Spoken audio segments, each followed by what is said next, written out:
What's up, guys? Evil here. Hey, starting to warm up outside. This winter time is finally coming to an end. Not soon enough for all of us here in the Midwest.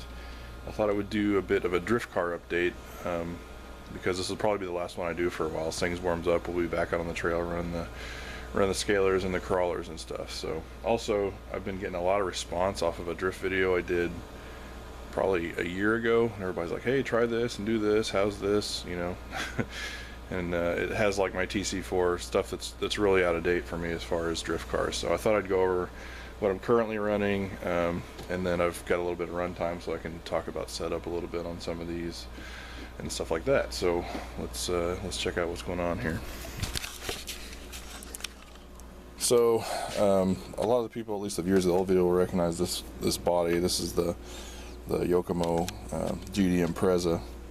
So they don't make anymore, unfortunately, so I have to be careful with this one not to destroy it. This does not have the TC4 under it. This body is on my R31 rear-wheel drive. I've got a little bit of runtime on this car now. Really enjoying it. I have switched from the 13.5 sensorless setup to a 17.5 censored. With a rear-wheel drive car, you just don't need a lot of horsepower, and the censored setup just gives you the extra bit of precision that you don't have with a sensorless setup. Durability wise and wear and tear wise, the Eagle's been great. I'm really happy with this car. I still think it's a fantastic value for the money. I as well as probably some other people who have this car, interested in this car, watching Blue Star for used videos. He's doing a lot of setup and things, and I've been trying his setups. And it was kind of funny, I mentioned on there, or asked if they made a front belt tensioner for this car. My front belt is just a little bit on the loose side. I didn't inquire with the company, it hasn't really caused a problem, but out of the blue, Eagle sent me a belt and a front belt tensioner, so just like to shoot a thank you out to those guys for that. That's what I call proactive customer service. That's pretty awesome. Couldn't be happier with that. So anyway, really digging the R31. A lot of fun to drive as far as the rear-wheel drives go. Setup wise, I'm running 60 weight in the rear, 35 weight in the front. I moved to the blue springs up front because of all the weight. The stock greens that come on here cause too much sag, so the blues, heavier rate, able to hold things up a little bit. I'm running 0 degrees camber in the rear. I may change that up because I'm having some body clearance issues, but you can see from the wear on the tire, the 0 degrees gives me a really good contact patch. So I'm really still kind of balancing that, finding that balance, I should say, of camber with traction and whatnot. These are the Eagle Softs on the rear, and then on the front I'm running these Eagle, these round profile tires. You see these a lot on rear wheel drives. This helps you clear your body on the outside. It also narrows the tire so that you can see it's just a hair what's left in between the tire and the shock. So a round profile tire helps with clearances there. Some people even shave these and make them narrow, run skinnies on the front. Anyway, so far so good with the Eagle. Really digging it so far. Great car.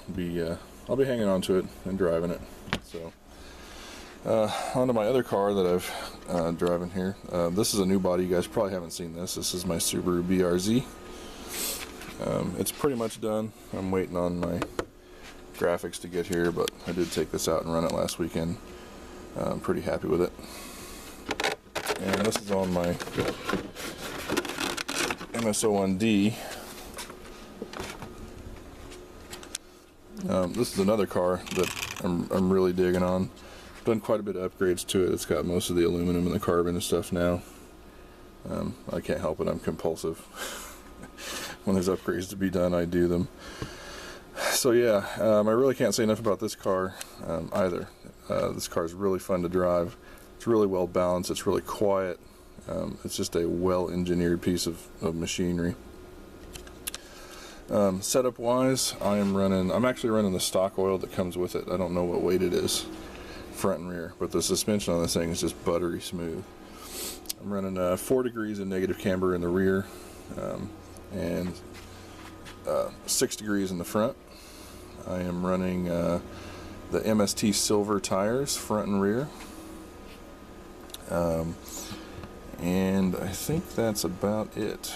Stock springs front and rear. I haven't felt any need to change any weights or anything. I'm running the 1.82 counter steer. It's the 10-tooth pulley, I believe, in the center, and then I think it's a 40 up front. So 1.8 CS. It's quite a bit. The car is drivable, but where we drive is really polished concrete, and it's just slick as hell. So I may bump that down a notch or two. I'm watching the 155 cars go around the track and look like they're a little bit easier to hang on to, so I may bump that down here in the near future. What else? Oh, big upgrade here that I've done on the car is the steering rack. So to 3 Racing and a lot of these other companies, this is how, I'm moving the steering rack. It's not moving at all. There's just no play in this steering. And that is how a steering rack should be. I don't think I can do this with 2 hands, but the 3 Racing car, there's just a lot more play. Anyway. So yeah, anyway, just the quality of this car is phenomenal. I'm really happy with it. Like I say, the only thing I can bitch about is the price of this car, but so yeah, anyway, the Sakura D3 is on its way out. It's sold. The buyer has not picked it up yet, so that one will be going down the river, and I'll be sticking with these 2. So anyway, that's the update on the drift cars. I appreciate you guys watching. I appreciate you guys subscribing, and yeah, we'll catch you on the next one.